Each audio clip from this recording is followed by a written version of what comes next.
हे WhatsApp guys. तो उम्मीद करता हूँ कि आप लोग ठीक होंगे। और आजकल बीमारियां बहुत फैल रही है, तो अपनी सेहत का ध्यान रखिए और मजे कीजिए मजे।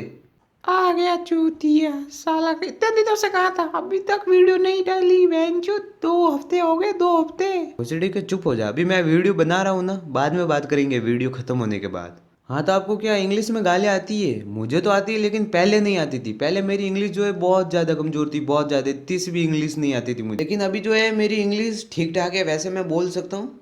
लेकिन पहले जब मुझे इंग्लिश नहीं आती थी ना, तब एक इंग्लिश का टीचर था। लेकिन उसका बेटा जो है वो बहुत हरामी था, मतलब कि उसे इंग्लिश में बहुत गालियाँ आती थी और मुझे हिंदी में।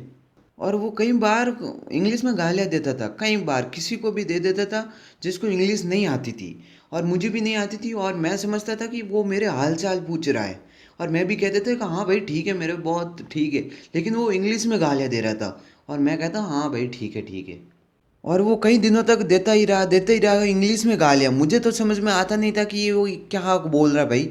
मैं तो समझता था कि हाँ भाई ये हालचाल पूछ रहा है। और मैं सोच ही रहा था कि भाई ये मेरे रोज़ रोज़ हालचाल क्यों पूछ रहा है, रोज़ रोज़ क्या हो रहा है भाई। और तभी एक बड़ी क्लास का वो लड़का आ गया और पूछा कि भाई तू ऐसे क्यों खड़ा है, परेशान है क्या? और वापस मैं बोलता हूँ कि भाई मैं परेशान नहीं हूँ, वो इंग्लिश टीचर का बेटा है ना, वो रोज़ रोज़ मेरे इंग्लिश में हालचाल पूछता है। वापस वो बड़ी क्लास का लड़का बोला कि क्या हालचाल पूछ रहा था वो?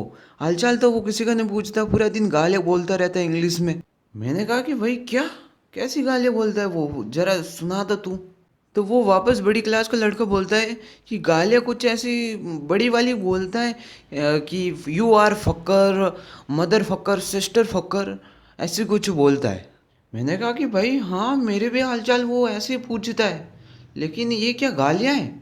और फिर वो बड़ी क्लास का लड़का पहले तो वो हंसा, खूब हंसा। फिर बोला कि हाँ भाई वो गालियाँ हैं। और फिर मैं उसी समय उसकी क्लास में जाकर मैंने कहा कि भोसड़ी के, तू मुझे रोज़ रोज़ गालियाँ देता है। और मैं कुछ और ही समझ रहा था।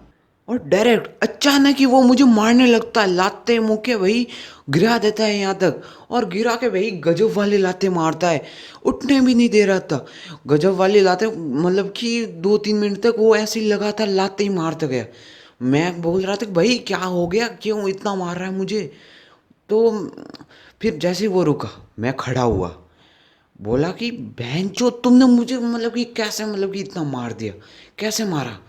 मैंने 2-3 मतलब कि थप्पड़ वहीं मारे और बोला कि बहन चो क्यों मारा मुझे इतना?